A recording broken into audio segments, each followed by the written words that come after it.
Alright guys, Scrappy again today. Hope you're doing well and enjoying your day so far. After OpTic takes a secure top 3 placing at the Boston Major this past weekend, questions have been raised. What needs to change if they want to get to the next level, to start beating Atlanta FaZe again, as they have done very well for the last couple of seasons, and then even potentially take the challenge to the top dogs in the Toronto Ultra. Dashy though was getting some criticism for his playstyle this past weekend that Octane believes was entirely unfounded, basically saying that whatever Dashy does he's getting criticised and it's not his fault. The team didn't necessarily get the placement they would have wanted. Very much enjoyed your thoughts in the comment section below. Hit the like button if you enjoy. Subscribe if you're new as always. I would greatly appreciate it. Plenty to get into. Firstly, this from Justin Blake, working with Misfits, Miami Heretics, and those guys over there, who says, okay, question. Would you go to a Challengers event if it was an hour drive from the major venue? Asking for a friend. Now, we know that Boston and Toronto are confirmed the only two events that are also running a Challengers event simultaneously. But rumour has it that, well, Miami are definitely looking into the possibility.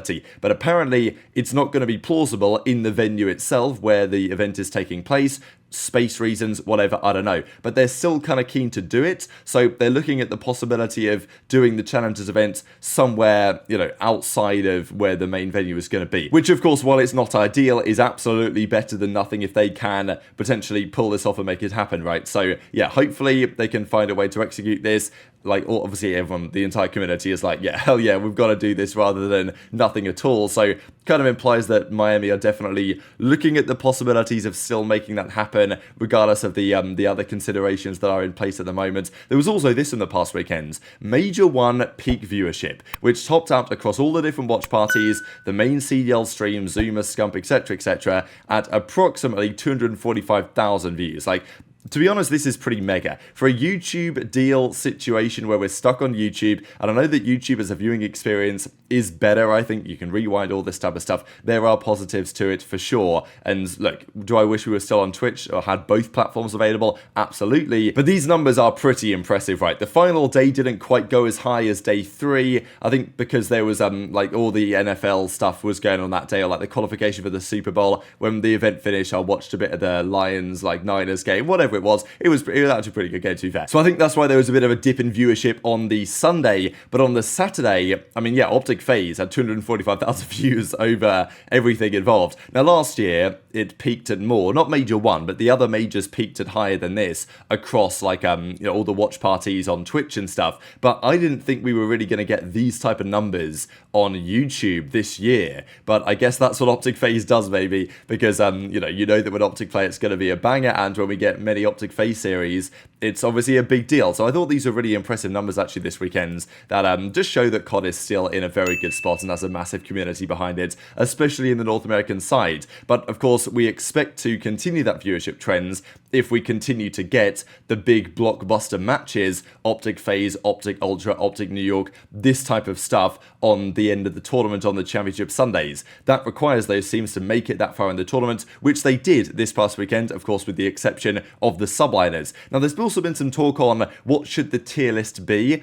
CDL Intel says Ultra S tier, FaZe and OpTic A tier. Now, this is certainly one way of looking at it, but I feel like I have a bit of a hard time putting OpTic in the same tier as FaZe, just because they've played 3 times this year, they've lost all 3 times. This is what Octane came up with on his stream that he did yesterday, and I think that he's probably about right, having many different tiers. There's even an argument that you need like 7 tiers at the moment, because there's just that much disparity shown this past weekend on where the teams currently stand and how good they actually are. So he's come up with this list, with Ultra in basically the Z tier, so a tier above anybody else, FaZe alone in the S tier, and then OpTic alone in the A tier, which feels about right to me, really. Like, Ultra will beat everyone, pretty much. FaZe will beat anyone that isn't Ultra. OpTic will beat anyone that isn't FaZe and Ultra, within reason. Obviously, that's not fully necessarily true, but you know what I mean. It feels like these 3 teams are all in kind of like their own separate categories to me right now. And then you have the rest of the guys with New York, Gorillas, Rocker, Surge in the B tier, and then like Boston, Miami, Ravens. There's an argument that Boston should go down. There's also an argument that Thieves are like the worst, and therefore Vegas should be better than them. And obviously, we talked earlier today about potential Rostermania stuff. Vegas could be looking for an upgrade on Purge. That's also a possibility. So, you know, this is what Octane came up with. So OpTic in the A tier, but still 2 tiers behind where they would want to be up in the S tier. And like, like I said it yesterday, I said it the day before, Ultra played this weekend's Call of Duty that I don't think I've ever seen COD played that well this early in the season. Like, you see that sometimes at champs, you don't typically see COD that effective this part of the season. Now, the spawns are going to change significantly, the game is going to change significantly, so there will be potential interruptions to that run, and Ultra, it's very difficult to maintain that level of performance event to event again and again, and we'll see what happens when they get back to online in a couple of weeks' time with the game changed substantially and possibly new maps into play as well. There's lots to talk about that possibility of Rio coming in, something going, and the teams have a couple of weeks to change their rosters and also a couple of weeks to figure out what the rule set and the map set is going to be when time progresses. But of course, Ace was giving his thoughts on OpTic's record, right? The fact that they've spent lots of money, 2 wins across 6-7 years is absolutely worth a conversation. I think it definitely is worth a conversation, more so from my side on like the culture perspective on, you know, is winning the absolute paramount incentive for those OpTic guys, or are there other higher priorities within the team at times? And like, it's got to be said, top 3, given where they were, is a pretty respectable finish to the event, really, after going 0-6 map count last weekend. But just the gulf between them and FaZe was evident, and the gulf between FaZe and Ultra was evident. Now, it's not necessarily to say that OpTic couldn't compete with Ultra if they went head-to-head, because we haven't seen that matchup yet. But my feeling was going into the Sunday, and I told a few people this, that I just couldn't see OpTic beating Ultra. We don't really know how those two teams are going to match up, but my feeling was that OpTic just had no chance in that specific matchup. The only team that I thought could beat Ultra was FaZe, and well, even they couldn't manage to make that work. So we don't really know whether OpTic versus Ultra would be an actual banger, but I kind of feel like it wouldn't. But I don't really have any evidence to support that, apart from the results of the tournament themselves. But the OpTic guys did, of course, get back to Texas here. I don't know what happened to LePred's luggage, by the way, because his bag got absolutely slapped. I don't know what these guys in the luggage department were doing, but yeah, have a look at this. As Shotzzy says, LePred's luggage is one shot, bro. Like, this thing has actually been destroyed. So yeah, I guess that's like DFW, isn't it? Back to Dallas Fort Worth. So yeah, hopefully everything's okay there for Pred, because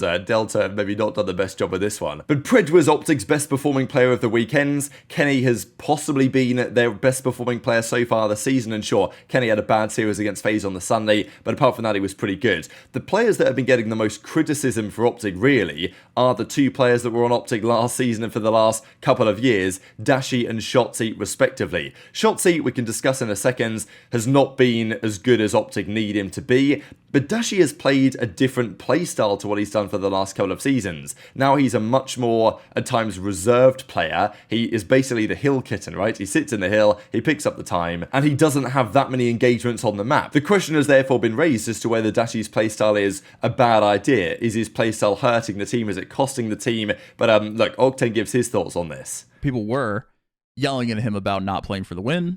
He was a stat patter.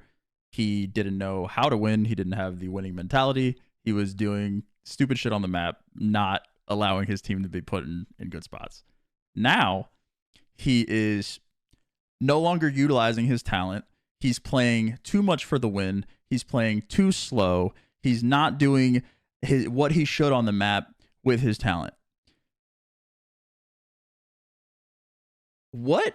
How logically, genuinely, this is a serious question for chat here. Let's use some critical thinking. How is Brandon go from one end of the spectrum to the complete other side, full 180, not even in the same realm of player that he was 2 years ago, and it's still his fault? Please explain to me. The only argument is the team dynamic that they have. That is the only thing that you can say, is that the dynamic of the team changed. So I think this is good analysis really from Octane, right? The Dashy tends to get criticized effectively no matter what this guy does. And sometimes that criticism is valid. But sometimes you get circumstances where Dashy, when he used to just, play for kills a lot, and that was his role, would get the kills, would drop good numbers and lose the series, would get criticized for playing for kills. Now, he's got a lower Slayer rating, is one of the highest performing objective players in the entire league, and he still gets criticized for playing too slow. Now, I don't think that's Dashy's fault. I think there are valid questions that Aix and others have raised as to whether that is where Dashy should be. The talent that he has, I equate Dashy and Scrappy maybe in some respects. Scrap, like, the more you watch him, the more you understand how insane this guy's gun skill is, and Dashy is obviously not dissimilar. We talked about it. He's had the best shot in the league for however many years. Dashy at his best was Maddox Dashy, Black Ops 4, most people would say, or Tempest Dashy in Black Ops 4 when he used the specialist weapons.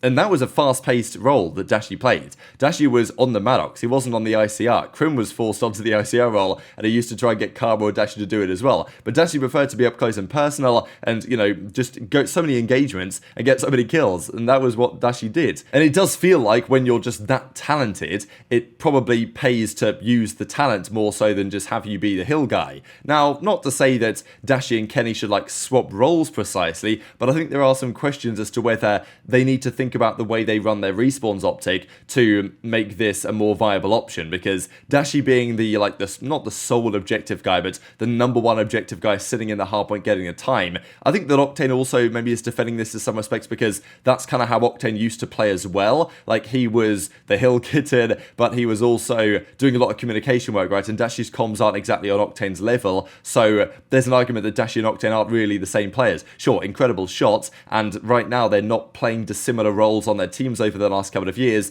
but is that where Dashy is best suited as a player?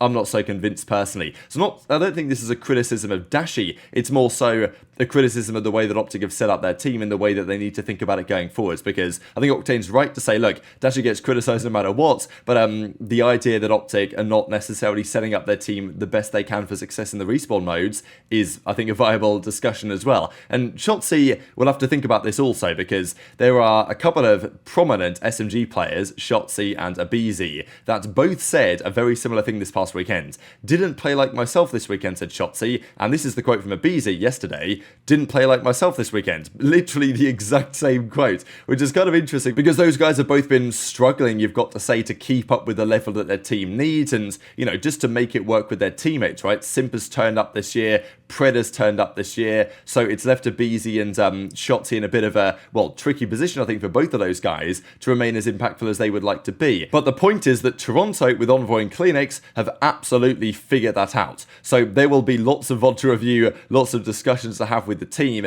because on paper, if Shotzzy improved and if aBeZy improved, then that would be the difference maker to put, you know, OpTic and FaZe into the Ultra conversation. But it's not as simple as that. It's a team dynamic issue at a whole as well that they need to think about and resolve. But as I said, the game now changes substantially. Scrappy just straight away on the Monday, back into the game as well. What's a break, learning the new game, talking about the Major. So yeah, Scrappy of course and the team got the victory emphatically this past weekend, only lost 2 maps all weekend, both to FaZe, both on Invasion Control in the winners final and then in the grand finals. But yeah, Scrappy and the guys have to figure out what's going to happen here, what's going to change in the game, figuring out the new spawns. This is some prediction from my side on what's going to happen here. I think Rio is viable. I think it will be added. It certainly should be added, I believe, compared to some of these maps. What will go though? Invasion Hardpoint has substantially changed given the new update. So has Terminal, and I don't really think the Terminal is... I think Terminal is better, but I still don't think it's very good. And I think that if there had to be a guess that I would have on what Rio would replace, Terminal is probably the most likely. Also because people don't really like to play Terminal. Invasion Hardpoint is played a lot, even if it's not great and the spawns are super dodgy. But I think that's pretty much where we're going to leave it for today. So very much enjoyed your thoughts on all this stuff in the comment section below. Hit the like button if you enjoyed. Subscribe if you're new. Take care. And I'll see you next time.